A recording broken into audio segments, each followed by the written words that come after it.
Welcome students, मैं शिप्रा मिश्रा। आपका first paper में first unit AIIMS of education के फर्स्ट पार्ट में आपको आज शिक्षा के उद्देश्य और उस पर प्रस्तुत किए गए कुछ सुझाव के बारे में चर्चा करूँगी।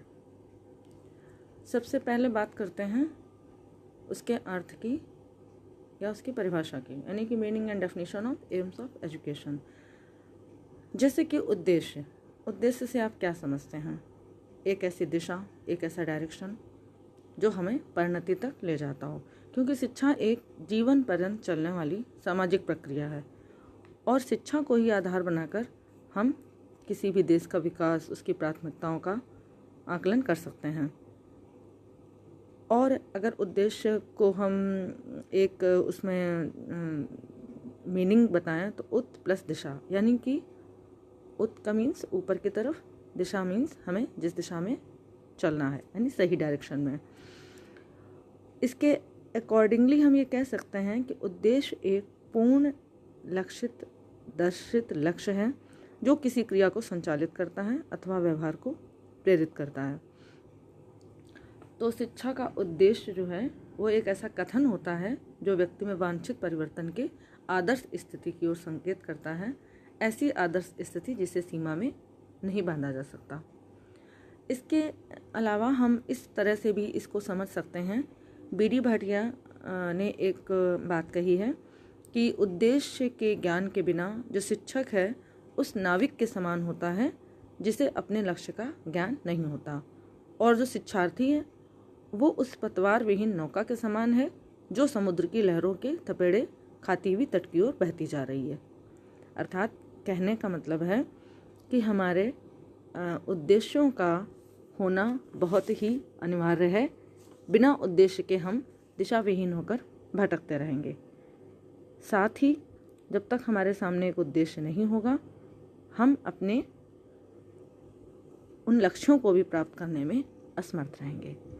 अब लक्ष्य से ही एक बात समझ में आती है कि उद्देश्य और लक्ष्य में क्या अंतर है। What is the difference between AIIMS and objective. तो ऐसे आप समझिए कि जो हमारे उद्देश्य हैं, जो हमारा एम है, वो एक पूर्ण, एक होल, एक बड़ा चीज़ है, बड़ी बात है। और उस उद्देश्य को पूरा करने के लिए जो हम और दूसरे छोटे छोटे काम करते हैं, वो हमारे उसका जो एक अंश होते हैं, एक पार्ट होते हैं, वो हमारे लक्ष्य होते हैं। जैसे कि किसी बच्चे को अगर भाषा सिखानी हो तो हम क्या करेंगे? पहले उस भाषा को सिखाना या भाषा का ज्ञान कराना, ये हमारे उसका एक उद्देश्य है।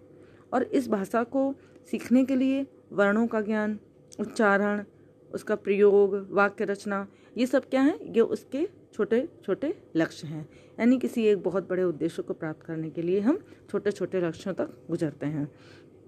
दूसरा अंतर क्या है कि जो हमारे लक्ष्य हैं वो तो हमें प्राप्त होते ही होते हैं, लेकिन उद्देश्य कभी हमें प्राप्त हो भी सकते हैं और कभी नहीं भी। अब हम बात करते हैं कि इन उद्देश्यों के निर्माण की क्या आवश्यकता है, यानी कि शिक्षा के निश्चित उद्देश्यों की आवश्यकता। अब अभी तक हमने आपसे बात करी कि उद्देश्य क्या होते हैं। अब उद्देश्यों का निर्धारण की क्या आवश्यकता है, या शिक्षा के उद्देश्यों को किस तरह से हम डिफाइन कर सकते हैं। तो सबसे पहला है हमारा प्रोविज़न ऑफ फॉर्मल एजुकेशन, औपचारिक शिक्षा का विधान। प्रत्येक व्यक्ति एक सामाजिक प्राणी है और समाज में रह करके ना वो अपना एक दृष्टिकोण विकसित करता है, और इन्हीं उद्देश्यों की प्राप्ति के लिए वह शिक्षा का विधान करता है। इस तरह से कहा जाए तो हम अपने जीवन को, मानव जीवन का उद्देश्य अगर स्पष्ट नहीं है और उन्हें, तो फिर वह समाज में के उद्देश्यों को रूप में भी वो प्रकट नहीं कर सकता। इसीलिए औपचारिक शिक्षा का विधान नहीं कर सकता। नेक्स्ट है आपका पाठ्यचर्या और शिक्षण विधियों का विधान, provision of curriculum and teaching methods. जब उद्देश्य निश्चित होंगे तो हम उनकी प्राप्ति के लिए शिक्षा की पाठ्यचर्या का निर्माण करेंगे, और हमारा करिकुलम कैसा होगा? वो हमारे जो इस तरह का हो जो कि हमारी शिक्षण विधियों को पूर्ण करता हो, यानी कि पाठ्यचर्या कैसे पूरी की जाए और इसके लिए शिक्षण विधियों का निर्माण करते हैं। और निश्चित एवं स्पष्ट उद्देश्य अगर नहीं है तो हम शिक्षा की पाठ्यचर्या कैसे तैयार करेंगे, क्योंकि इस दृष्टि से हमें शिक्षा के उद्देश्य का निर्धारण आवश्यक है। तीसरी बात है आपकी ऑपरेशन ऑफ एजुकेशन प्रॉपरली, यानी शिक्षा प्रक्रिया का सुचारू रूप से संचालन। उद्देश्य स्पष्ट होने से ही सीखने और सिखाने वालों का मार्ग निश्चित होता है। शिक्षार्थी को पता रहता है उसे क्या सीखना है और शिक्षक को भी पता रहता है कि उसे क्या सिखाना है। लास्ट है आपका utilization of time and energy. जब शिक्षक और शिक्षार्थियों के उद्देश्य स्पष्ट होंगे तो वे जानते हैं कि उन्हें क्या करना है, कैसे करना है, और वे शिक्षा की प्रक्रिया एक व्यवस्थित ढंग से आगे की तरफ बढ़ा सकते हैं। इससे दोनों का ही समय और शक्ति दोनों का सदुपयोग होता है। अब हम बात करते हैं शिक्षा के उद्देश्यों के निर्माण के आधार, basis of formation of aims of education. इसमें हम सबसे पहले बात करते हैं दार्शनिक आधार की। किसी भी समाज में शिक्षा का मूल रूप जो है उसके जीवन दर्शन पर ही आधारित होता है। अब दर्शन को अगर हम एक से कहें तो ये अपना अपना विभिन्न दृष्टिकोण हमें इसमें मिलते हैं कि आध्यात्मिक विचारधारा के लोग मनुष्य को जैसे आत्मधारी मानते हैं और प्रतिपादन करते हैं कि मनुष्य जीवन का अंतिम उद्देश्य जो है आत्मानुभूति है, यानी कि कहीं ना कहीं सेल्फ रियलाइजेशन है। और इससे उन्हें आत्मा का ज्ञान करने के लिए मनुष्य जो है शिक्षा के द्वारा शारीरिक, मानसिक, सामाजिक और आध्यात्मिक विकास करने पर बल देते हैं।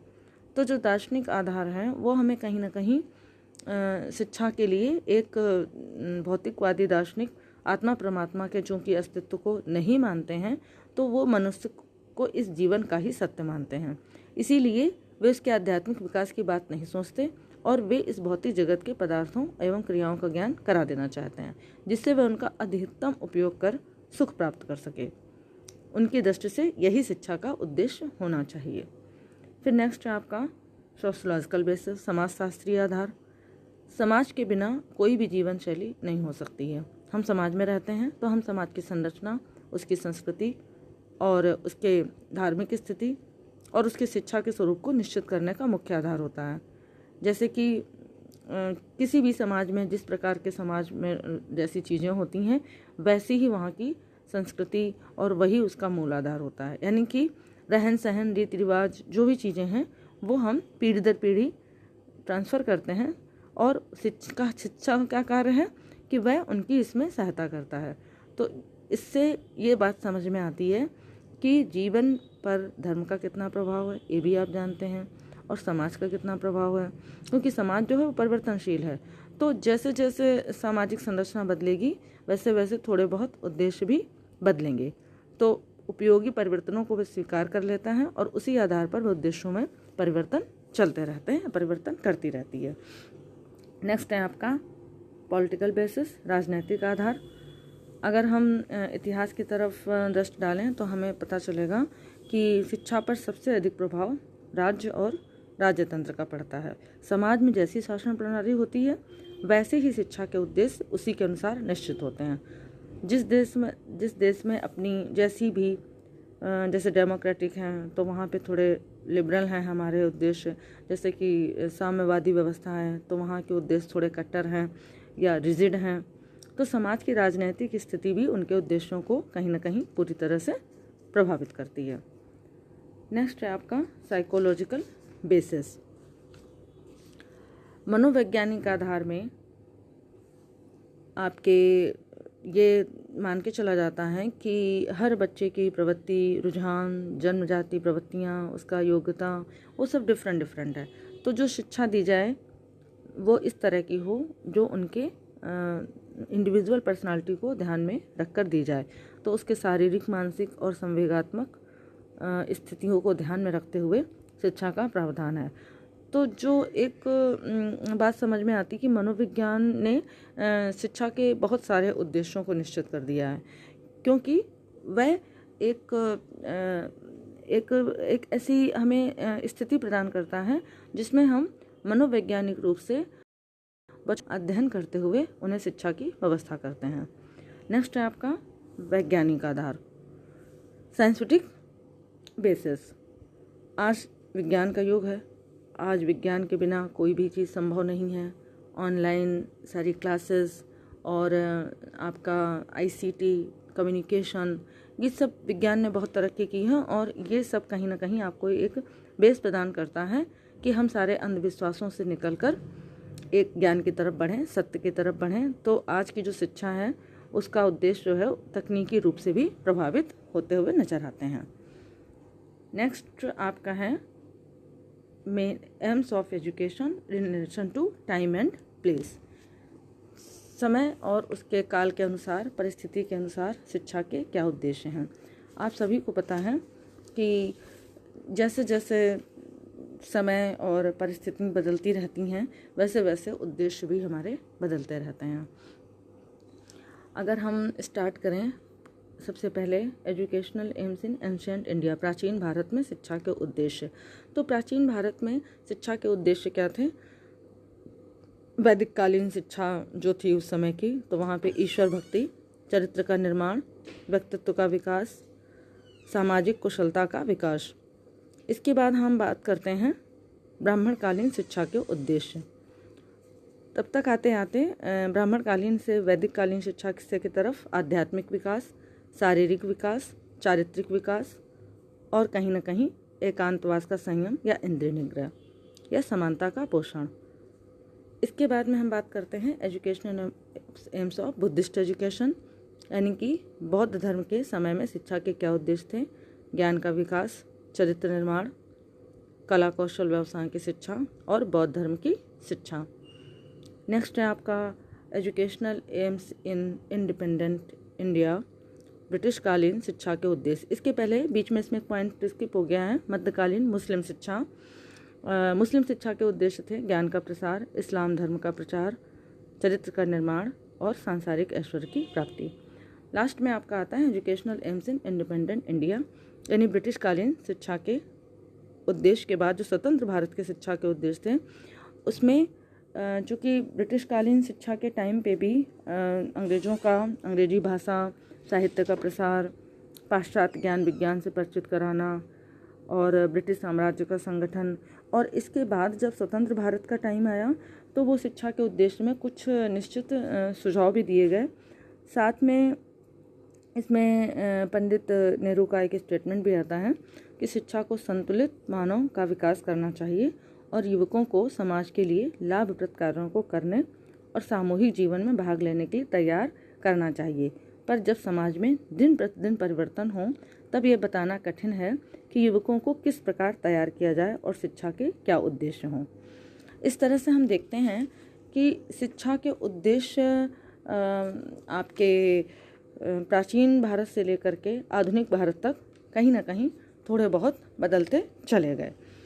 अब हम कुछ जो कमेटी हैं उनकी सुझाव बताते हैं।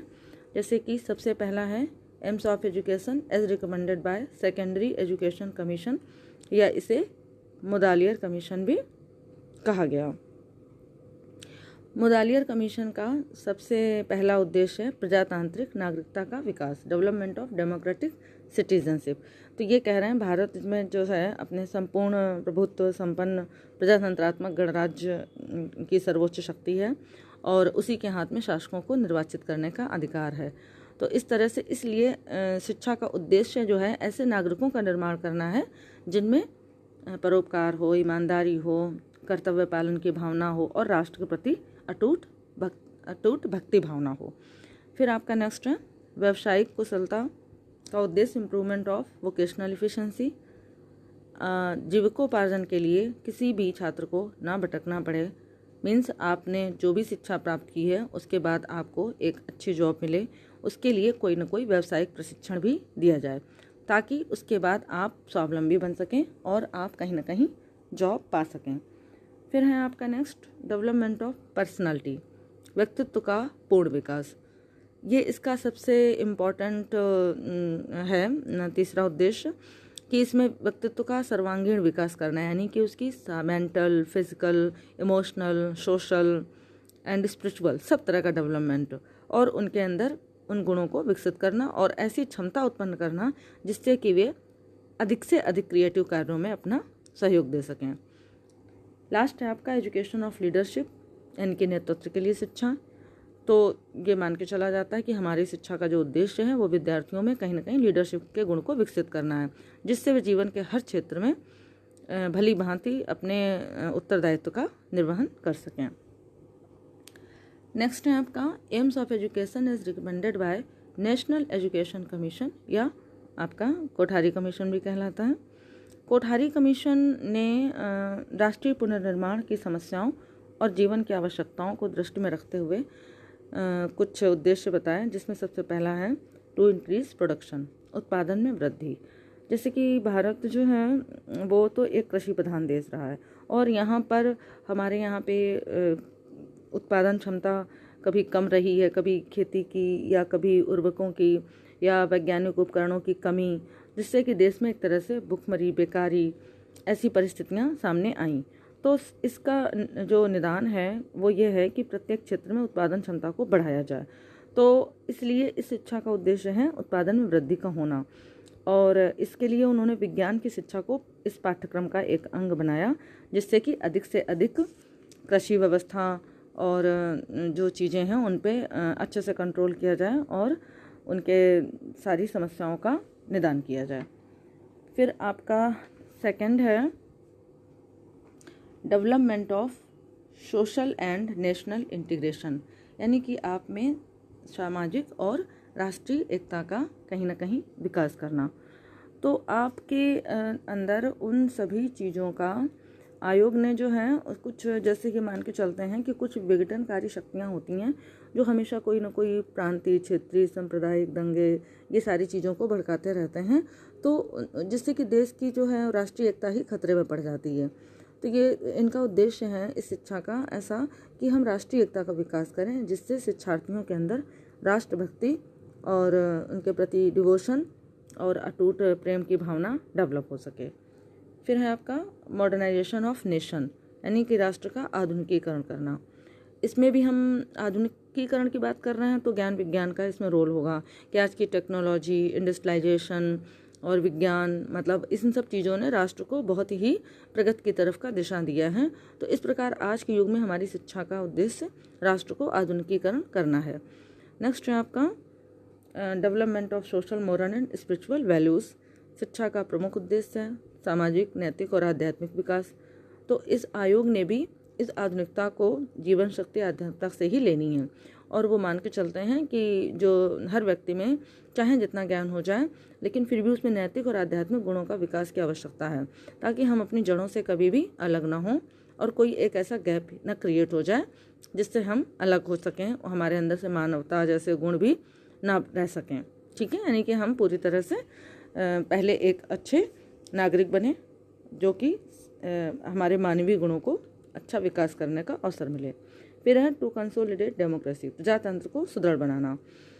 इसमें भी आयोग के अनुसार उन्होंने सजेशन दिया है कि देश के प्रजातंत्र को हमें बहुत सुदृढ़ बनाना है और शिक्षा के द्वारा विद्यार्थियों में प्रजातंत्रात्मक भावना का विकास करना है। तो उनको उनके अंदर हमारे डेमोक्रेटिक वैल्यूज़ के लिए और आदर्शों के प्रति विश्वास हो, उनमें आस्था हो और राष्ट्रीय चेतना की भावना का भी विकास होना आवश्यक है। फिर है aims of education as recommended by university education commission. विश्वविद्यालय शिक्षा आयोग ने क्या सुझाव दिए? सबसे पहला है development of ability to assume leadership, नेतृत्व ग्रहण करने की योग्यता का विकास। यानी शिक्षा का उद्देश्य ऐसे व्यक्तियों का निर्माण करना है जो सामाजिक, राजनीतिक और औद्योगिक व्यावसायिक क्षेत्रों में नेतृत्व ग्रहण कर सकें, जिससे कि देश का चहुमुखी विकास हो। फिर है फिजिकल डेवलपमेंट, शारीरिक विकास। जैसे कि आप जानते हैं अरस्तु ने कहा है स्वस्थ शरीर में ही स्वस्थ मस्तिष्क का निवास होता है। अतः शिक्षा का उद्देश्य कैसा हो जो शारीरिक दृष्टि से स्वस्थ व्यक्तियों का निर्माण करता हो, यानी कि उनमें साहस और नेतृत्व और सामूहिक भावना का विकास किया जाता है। नेक्स्ट है आपका development of intellectual view point, बौद्धिक दृष्टिकोण का विकास। बौद्धिक दृष्टिकोण से मतलब है मानसिक रूप से उन्हें प्रबुद्ध बनाना, जिससे कि उनके अंदर खोज करना, चिंतन, मनन, तर्क, इन सब कल्पना शक्ति का विकास हो सके। नेक्स्ट है आपका development of prudent and efficient citizenship, विवेकशील और कुशल नागरिकता का विकास। शिक्षा का उद्देश्य ऐसे नागरिकों का निर्माण करना है जो विवेकशील हों, कुशल हों, उत्तरदायी हों, समाजसेवी हों और उदार दृष्टिकोण वाले हों, ताकि देश में प्रजातंत्र सफल हो सके। नेक्स्ट है preservation and development of culture, यानी कि आपकी जो संस्कृति है उसका संरक्षण, यानी कि हम आधुनिकता की मोह माया में अपनी सांस्कृतिक विरासत को न भूलें। तो शिक्षा के माध्यम से हम अपनी संस्कृति का संरक्षण कर सकें और उसके विकास में अपना योगदान दे सकें। फिर है स्पिरिचुअल एंड मोरल डेवलपमेंट। इसमें क्या है कि हम अपनी आत्मिक शक्तियों का और मानसिक शक्तियों का दोनों का विकास करें, जिससे कि हमारे देश के लिए हम उसमें अपना एक सहयोग दे सकें। साथ ही साथ एक बात आती है कि हमारे अंदर वो सारे गुण हों जो हमको आध्यात्म से जोड़ते हों और हमारे अंदर मानवीय गुणों का विकास करते हों, ताकि हम पहले एक अच्छे नागरिक बने, फिर इसके बाद में हम देश के निर्माण में अपना रोल प्ले कर सकें।